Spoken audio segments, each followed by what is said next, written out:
Hello friends, welcome to और YouTube channel. आज इस वीडियो में हम बात करेंगे learning and stage of learning. इसके साथ हम इसकी करेक्टरिस्टिक्स को भी जानेंगे। सबसे पहले लर्निंग क्या होता है, इसके बारे में किस टाइप के क्वेश्चन बन सकते हैं, कौन कौन सी डेफिनेशन दी थी। इसके साथ हम ये जानेंगे कि स्टेज जो स्पेशल फील्ड में यूज़ होती है, लर्निंग की स्टेज वो कौन सी है। जो हमारी जर्नल होती है, जो नॉर्मल बच्चा होता है, उसके लिए लर्निंग की अलग स्टेज होती है। लेकिन जो बच्चे स्पेशल होते हैं उनके माइंड में हमें जो हमारे नॉर्मल कॉन्सेप्ट है उन्हें सेट करने के लिए टाइम टू टाइम उन चीज़ों को रिकॉल और रिकॉग्नाइज करना पड़ता है ताकि वो अपनी लर्निंग को एनहांस कर पाए। तो सबसे पहले बात करेंगे हम लर्निंग की डेफिनेशन क्या होती है। उसके बारे में हम जानेंगे कि कौन कौन से स्टेजेस है जिसके थ्रू हम बच्चों को पढ़ा पाते हैं ताकि वो उन चीज़ों को सीख पाए, अच्छे से उन्हें अप्लाई कर पाए।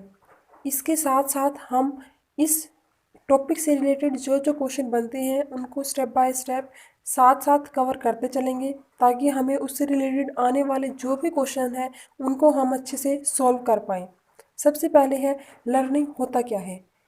हमारे पास दो कॉन्सेप्ट आते हैं, लर्निंग और स्टडी। जैसे जो हम लर्निंग होता है जो हम सीखते हैं और स्टडिंग होता है जो हम पढ़ते हैं। स्टडिंग एक एरिया में एक स्पेसिफिक प्लेस पे जाके होती है, लेकिन लर्निंग हम कहीं पर भी कर सकते हैं। कोई भी व्यक्ति है या कोई बच्चा है, हम बड़े से या छोटे से किसी से भी कुछ भी सीख सकते हैं। सबसे पहले हम बात करते हैं कि लर्निंग होती क्या है। तो learning is a modification of behaviour through experience. जो हमारा बिहेवियर है उसमें कैसे चेंज होता है लर्निंग के थ्रू, ये चीज़ हम लर्निंग में जानते हैं कि कैसे हमारा चेंज होता है। अब सबसे पहले है डेफिनेशन ऑफ लर्निंग। तो व्हाट इज़ लर्निंग, लर्निंग क्या होता है। Learning is a process where we can acquire new knowledge, skills, understanding, behaviour, values and attributes. यहाँ हमने देखा कि लर्निंग में हम कुछ एक्वायर करते हैं, कुछ अर्जन करते हैं। एक्वायर होता है कुछ अर्जन करना, कुछ ग्रहण कर लेना। अब किस चीज़ का ग्रहण करते हैं हम लर्निंग में, नॉलेज, कुछ कुछ नए ज्ञान की। उसके बाद है स्किल्स। हम जब कुछ सीखते हैं तो हमारी स्किल्स इम्प्रूव होती है, हम अपनी स्किल्स को अच्छे से कर पाते हैं। जैसे कोई क्राफ्टिंग है, वो हमें नहीं आती, लेकिन लर्निंग के थ्रू हम उसको सीखने के बाद अपनी स्किल्स में इम्प्रूवमेंट कर लेते हैं और अपनी स्किल्स को अच्छे से कर पाते हैं। इसके साथ एक और एग्जांपल, जैसे बच्चे होते हैं उनकी हैंड राइटिंग, सबसे पहले वो फ्री हैंड से कुछ ना कुछ काम करते हैं, उन्हें 1 2 ऐसे लिखना नहीं आता। लेकिन जब उनकी स्किल्स इम्प्रूव होती है, उनकी fine motor skills, gross motor skills, ये सब इम्प्रूव होती जाती हैं, तो वो पढ़ना भी अच्छे से शुरू कर देते हैं। इसके साथ उनकी जो प्लेइंग है, खेलना कूदना है, इन एक्टिविटीज़ में भी वो अच्छे हो जाते हैं। अगला है अंडरस्टैंडिंग। अंडरस्टैंडिंग मतलब होता है समझना, हम किसी चीज़ को कैसे समझ पा रहे हैं। अगर कोई हमें कुछ समझा रहा है, अगर हमारा माइंड उस चीज़ को एक्वायर कर लेता है, उस चीज़ को समझ लेता है, तो ही हम उस चीज़ को अप्लाई कर पाएंगे, अदरवाइज़ वो हमारे लिए यूज़फुल नहीं होगी। तो अंडरस्टैंडिंग मेन रोल इफेक्ट करती है किसमें, लर्निंग में। Next is behaviour. जो हमारा बिहेवियर है, जो अभी हमने देखा था कि learning is a modification of behaviour through experience. अगर जो हमारा बिहेवियर है वो लर्निंग के थ्रू चेंज होता रहता है। जैसे जब कोई छोटा बच्चा होता है, उसको अगर आप बोलोगे कि ये गर्म चीज़ है इसको मत छूना, लेकिन जब तक वो बच्चा उसको हाथ लगाएगा नहीं, उसको वो चीज़ महसूस नहीं होगी कि वो चीज़ गर्म है, तब तक वो रुकेगा नहीं, चाहे आप उसे कितना ही मना कर लो। बिहेवियर के बारे में हमारे बहुत सारे साइकोलॉजिस्ट थे जिन्होंने बताया कि बिहेवियर बच्चे का कैसे मॉडिफाई होता है, जिनमें आते हैं थॉर्नडाइक, वॉटसन, स्किनर, पेवलोव। ये सब हमारे बिहेवियरिस्टिक साइकोलॉजिस्ट थे जिन्होंने बच्चों की या फिर जो हमारे एनिमल्स थे उनकी बिहेवियर के अकॉर्डिंग स्टडी की थी। Next is values. जो वैल्यूज़ होती हैं, हमारी जो मोरल वैल्यूज़ हैं, सोशल वैल्यूज़ हैं, ये सब इसमें काउंट होती है कि बच्चे में कैसी वैल्यूज़ हैं। हम बच्चे के जो वैल्यूज़ होती हैं उसी के बेस पे उसका क्राइटेरिया देखते हैं, उसका इन्वायरमेंट चेक कर सकते हैं कि बच्चा किस बैकग्राउंड से आया है। Next is attributes. जो उसमें एट्रीब्यूट्स हैं, क्या क्या उसमें क्वालिटीज़ हैं, क्या उस पर गुण है, ये सब उसके एट्रीब्यूट्स में आते हैं। Next is human learning start at birth and continue until death. जो ह्यूमन की लर्निंग है, जो बच्चा सीखना शुरू करता है, वो अपने बचपन से शुरू करता है और जब तक उसकी डेथ नहीं हो जाती तब तक वो कुछ ना कुछ सीखता रहता है। कहा जाता है कि बच्चा जन्म से ही कुछ ना कुछ एक्टिविटी करता है और कुछ सीखना शुरू कर देता है। जैसे जब बच्चा बोर्न होता है तो सबसे पहले उसमें जो एक्टिविटी आती है वो सकिंग की आती है, बाद आई ब्लिंकिंग, ग्रास्पिंग, ये सभी एक्टिविटीज़ को बच्चा सीखने लगता है धीरे धीरे। और उसके बाद वो अपने फाइन मोटर पर, ग्रोस मोटर पर, इन सब पर उसका कंट्रोल आ जाता है क्योंकि बच्चा सीख रहा है कि कैसे काम करना है। और कुछ समय बाद जब बच्चा स्कूल जाने लगता है तो उसके बाद वह राइटिंग स्टार्ट करता है। ऐसे ही वो अपनी लाइफ टाइम, होल लाइफ कुछ ना कुछ सीखता रहता है, कुछ नया। ये ज़रूरी नहीं है कि एजुकेशन में ही बच्चा सीखे, इसके अलावा बच्चा अपने सोशल लाइफ में भी सीखता है।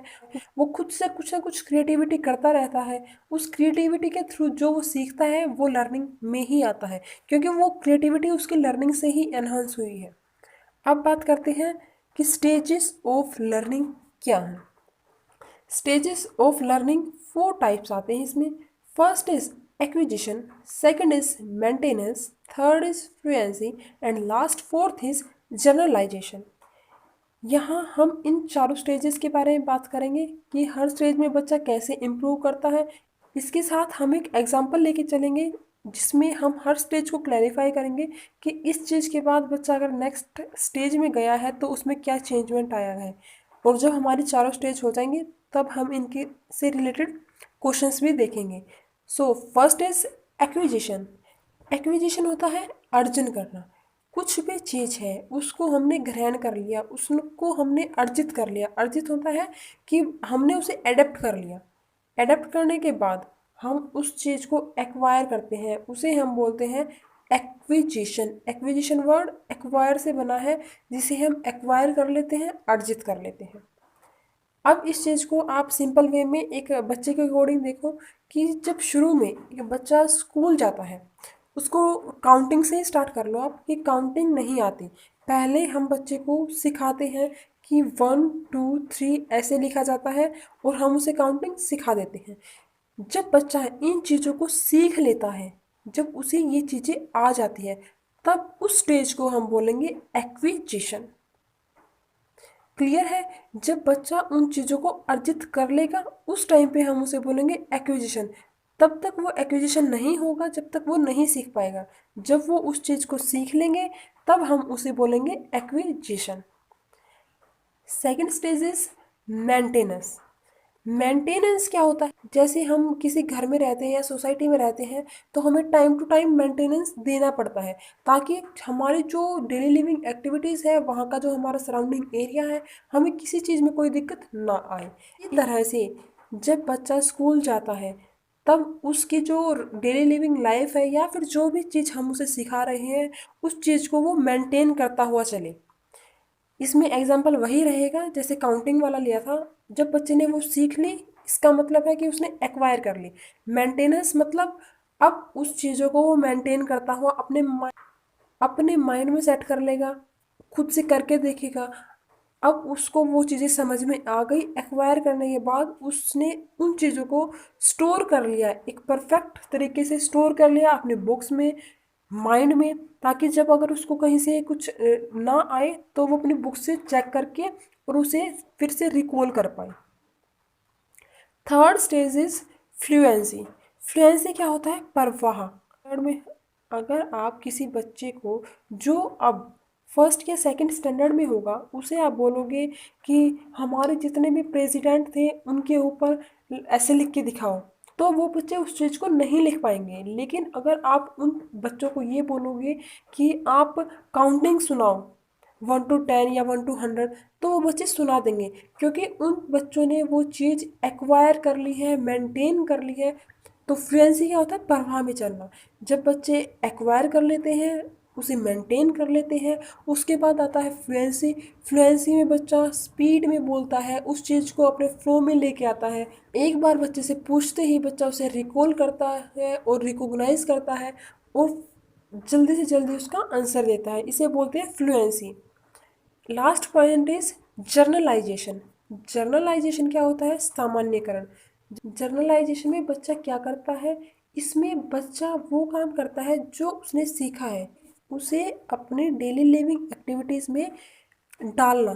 जैसे हमने उस बच्चे को 1 to 10 काउंटिंग सिखाई है, जब हम बच्चे को घर में जाने के बाद या स्कूल में ही उसे बोलेंगे कि ये कितने का कॉइन है, जैसे वो कॉइन अगर हमारे पास 5 का है या 10 का है, 1 या 2 किसी का भी कॉइन है, जब बच्चा उस कॉइन के साथ उन काउंटिंग्स को रिलेट करके बताने लगता है तो उस स्टेज में बोलते हैं कि बच्चे ने जर्नलाइजेशन कर लिया है। अब बच्चा उस चीज़ को अपने डेली लिविंग लाइफ में यूज़ कर लेता है। इसके साथ साथ बच्चा हर उस काम को करने लगता है जो उसने सीखा है, उन चीज़ों को वो और जगह पे अप्लाई करने लगता है। अब बच्चा कैपेबल होता है कि जो उसने सीखा है उस चीज़ को वो क्रिएटिव तरीके से अप्लाई कर पाए, या फिर जो नॉर्मल वे होता है उस जगह उस चीज़ को यूज़ कर पाए। एग्जाम्पल क्या है? हमने काउंटिंग सिखाई, बच्चे को हम शॉप पे भेज सकते हैं, वहाँ से वो देखेगा कि उसे क्या क्या चीज़ लेनी है और उन चीज़ों को काउंट कर ले। बच्चे को आप कुछ पेन या पेंसिल दे सकते हो, वो उन चीज़ों को काउंट करके बताए कि ये इतने पेन या इतने पेंसिल्स हो चुके हैं। आई होप आपको स्टेज ऑफ लर्निंग अच्छे से समझ आ गई होगी। अब बात करते हैं यहाँ से क्वेश्चंस कैसे आ सकते हैं। तो फर्स्ट क्वेश्चन हो सकता है कि आपको स्टेज दे देंगे, चारों स्टेज, इन्हें शफल करके लिखेंगे कि सबसे पहले जनरलाइजेशन आएगा, फिर मेंटेनेंस आएगा, फ्लुएंसी, ऐसे ही आपको शफल करके दे देंगे। लेकिन जो हमारा इस सीक्वेंस है उसको राइट या अप्रोप्रिएट वे में लिखो। तो सबसे पहले जो हमारी सीक्वेंस है वो होती है acquisition, then maintenance, then fluency, और लास्ट इज जर्नलाइजेशन। तो जो हमारी स्टेज है वो इसी तरीके से फ्लो में होनी चाहिए। जैसे हमने अपने सेकंड वीडियो में ICIDH मॉडल किया था, वहाँ से हमने एक क्वेश्चन बताया था कि सबसे पहले इम्पेयरमेंट आता है, देन डिसेबिलिटी, लास्ट में हैंडीकैप्ड। अगला क्वेश्चन ये भी हो सकता है कि बच्चे ने जो सीखा है उसे वो अपने दैनिक जीवन के क्रियाकलापों में अप्लाई कर पा रहा है, उसे उपयोग में ला पा रहा है, तो वो कौन सी स्टेज है? तो यहाँ इसका आंसर होगा जर्नलाइजेशन, सामान्यीकरण, क्योंकि अब उस चीज़ों को वो अपनी डेली लिविंग एक्टिविटीज़ में अप्लाई कर रहा है। अब बात करते हैं कि करेक्टरिस्टिक्स ऑफ लर्निंग क्या है। First is progressive change of behaviour, second learning is universal in nature, third learning is never ending growth, fourth learning is continuous, fifth learning is active and creative, sixth learning is transferable and last learning is goal directed. अब हम इन्हें step by step देखते हैं कि जो characteristics of learning है वो कैसे होती हैं। First is progressive change of behaviour, कि जो हमारा व्यवहार है उसमें प्रगतिशील सुधार। जब कोई भी व्यक्ति है कुछ सीखता है तो उसके व्यवहार पर उसका इफ़ेक्ट पड़ता है। इसमें क्या है कि जब कोई भी व्यक्ति है उसको अगर कोई सिचुएशन दी जाती है तो वो उस सिचुएशन में कुछ ना कुछ सीखता है, और उस सीखने से उसका जो बिहेवियर है उसमें चेंजमेंट आती है। जैसे जब बच्चे को आप स्कूल में या किसी गेम में ऐसे जगह भेजते हो जहाँ से उसका जो बिहेवियर है वो चेंज हो, अगर आप उस चीज़ को सिखा रहे हो और उसका इफ़ेक्ट उसके बिहेवियर पर पड़ता है, तो हम बोलते हैं कि प्रोग्रेसिव चेंज ऑफ बिहेवियर। जो उसका बिहेवियर है वो लगातार चेंज हो रहा है, किसके अकॉर्डिंग? उसकी लर्निंग के अकॉर्डिंग, अकॉर्डिंग टू सिचुएशन। वो सिचुएशन डिपेंड करती है वो बिहेवियर कैसे इम्प्रूव होता जा रहा है, जिसका रिजल्ट है कि वो अपने काम में परफेक्ट हो जाता है। Second is learning is universal in nature, जो सीखना है वो नेचर में सभी के लिए समान है। हर कोई, चाहे वो व्यक्ति है या पशु है, पक्षी है, कोई भी है, वो सीखता है, कुछ ना कुछ हर रोज़ सीखता है। लेकिन जो ह्यूमन बीइंग है, जो मनुष्य है, वो अच्छे से एक्वायर कर लेते हैं, जो उनकी रीजनिंग एबिलिटी होती है वो और एनिमल से ज़्यादा होती है, इसीलिए वो उनसे ज़्यादा सीखता है। लेकिन सीखते सब हैं। जैसे हमने सर्कस में देखा है कि जब शेर के सामने चाबुक चलाया जाता है तो वो कूद के उस स्टूल पे या चेयर पे बैठ जाता है, तो उसने भी वो चीज़ एक्वायर तो की है ना, सीखा है उस चीज़ को, इसीलिए तो वो उस स्टूल पे बैठ रहा है। इसीलिए वो उस चीज़ को अप्लाई कर रहा है। इसीलिए इसका सेकंड पॉइंट है, उसमें यही बताया गया है कि लर्निंग यूनिवर्सल है, जो नेचर से रिलेटेड है वो कुछ ना कुछ सीखते हैं। Third is learning is never ending growth. जो लर्निंग की ग्रोथ है, जो ह्यूमन बींग होते हैं, एनिमल्स होते हैं, उनकी ग्रोथ एक टाइम के बाद रुक जाती है, लेकिन जो लर्निंग होती है, सीखना है, सीखना कभी नहीं रुकता। मनुष्य ने आज कुछ सीखा है तो वो ट्राई करता है कल कुछ और सीखे। उसका एम कुछ भी हो, चाहे हो सकता है वो अपने प्रमोशन के लिए या अपने स्किल्स को इम्प्रूव करने के लिए, एम उसका कुछ भी हो, लेकिन वो सीखता है, कुछ ना कुछ हर रोज सीखता है। जैसे ही जब स्कूल में बच्चा आता है तो वो बस फ्री हैंड राइटिंग करता है, उसके बाद वो बच्चा काउंटिंग्स, अल्फ़ाबेट ये सब सीखता है, फिर वो वन वर्ड, फिर वन लाइन, फिर उसके बाद जो बच्चा है कुछ पैराग्राफ, सेंटेंस, वो बच्चा हमेशा कुछ ना कुछ सीखता रहता है। इसीलिए कहा गया है learning is never ending growth. जो लर्निंग की ग्रोथ है वो कभी नहीं रुकती। Fourth is learning is continuous. जो लर्निंग है वो लगातार होने वाली प्रोसेस है। ये नहीं है कि आज हो गई तो कल बैक होगी, मतलब वन स्टेप बैक जाएगी, नहीं। आज जो उसने सीखा है उसके बाद वो कुछ आगे सीखेगा। ये तो नहीं होता कि बच्चे ने आज एक चीज को वन लिखना सीख लिया है और वो 10th में जाने के बाद उस वन को भूल जाता है कि वन कैसे लिखते हैं। नहीं, लर्निंग कॉन्टिन्यूअस प्रोसेस है। आज कुछ सीखा है, कल उसमें और कुछ ऐड करेंगे, फिर उसमें कुछ और ऐड करेंगे, तो ये चीज लगातार चलती रहती है। Fifth is learning is active and creative. Actively का मतलब है जब बच्चा सक्रिय होकर, मतलब उसमें पार्टिसिपेट करके कुछ सीखता है तो वो उसको अच्छे से करेगा। एक्टिवली का मतलब है जब बच्चा सेल्फ मोटिवेट होगा उस चीज को करने के लिए, उस काम को करने के लिए। आपने देखा होगा कि बच्चों को जब हम किसी गेम में लेके जाते हैं तो बच्चे बहुत अच्छा करते हैं उसमें, क्योंकि वो सेल्फ मोटिवेट होते हैं उस चीज के लिए। क्रिएटिविटी, जब हम बच्चे से कुछ खेल में दिखाते हैं, जैसे अगर हम किसी एप्पल को खेल खेल में सिखा देते हैं कि बच्चे ये फ्रूट है, इसे हम एप्पल बोलते हैं, तो वो उस चीज को इजीली सीख लेता है। लेकिन उसी चीज को अगर हम अल्फाबेट वर्ड में लिख के सिखाएंगे या फिर क्लास में सिखाएंगे तो उस चीज को वो ज्यादा देर से सीखेगा। इसीलिए हमारे जो साइकोलॉजिस्ट थे उन्होंने सबसे पहले जो छोटे बच्चे होते हैं उनके लिए प्लेवे मेथड का यूज किया है, ताकि वो लर्निंग करें, लेकिन किसके थ्रू? खेल खेल में, खेल खेल में सीख लेंगे, उनके जो माइंड है उस पर उसका प्रेशर नहीं पड़ेगा। Sixth is learning is transferable.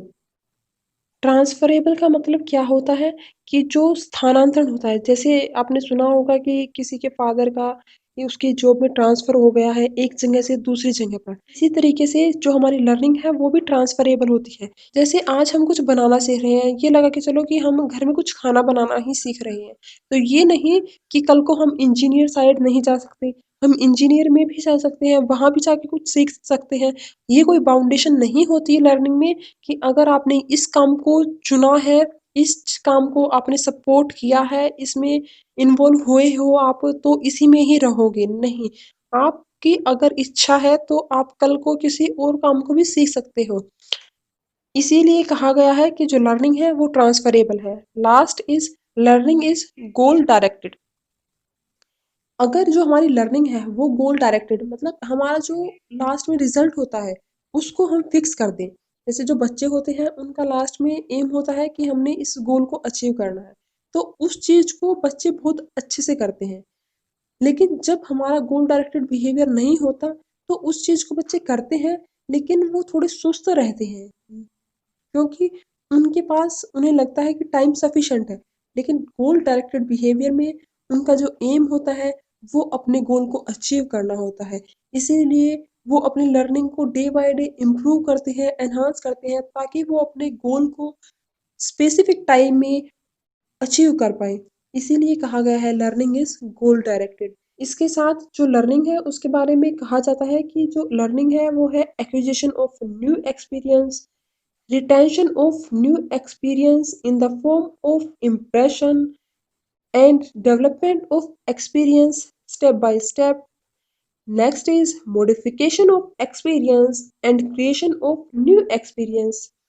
Next, organization, synthesis and integration of old and new experience. इसके साथ जो मेन टॉपिक है लर्निंग में वो ये होता है कि लर्निंग ज़रूरी नहीं है कि एक फॉर्मल वे में ही दी जाए, इसका क्राइटेरिया फिक्स नहीं होता, हम कहीं से भी कुछ भी सीख सकते हैं। अगर कोई बच्चा घर से बाहर नहीं जा सकता, वो अपने घर में ही सीखना चाहता है तो वहाँ भी सीख सकता है। बस बच्चे में जो सीखने की एबिलिटी हो है वो होनी चाहिए, उसमें सेल्फ मोटिवेशन होना चाहिए कि वो कुछ सीखे। अब लर्निंग हमारे बचपन से शुरू होती है और डेथ तक जाती है। जैसे बच्चे का साइकिल चलाना हो गया, उसका डांस में पार्टिसिपेट करना हो गया, जो कॉग्निटिव लेवल है वो इंक्रीज होता है, सोशल इंटरेक्शन ज़्यादा बढ़ता है, उसे हम सोशल लर्निंग बोलते हैं। ये सब बच्चे खेल खेल में कर लेते हैं और ये बहुत ही पॉजिटिव इफेक्ट पड़ता है बच्चे के और उसकी ऑल ओवर डेवलपमेंट पर, क्योंकि ये सब चीज़ें बच्चे के ऊपर इफेक्ट डालती है उसकी लर्निंग को एनहांस करने में। सो आज की वीडियो में बस इतना ही। अगर आप कोई वीडियो पसंद आई हो तो प्लीज़ इसे लाइक कीजिए, शेयर कीजिए, हिट द सब्सक्राइब बटन।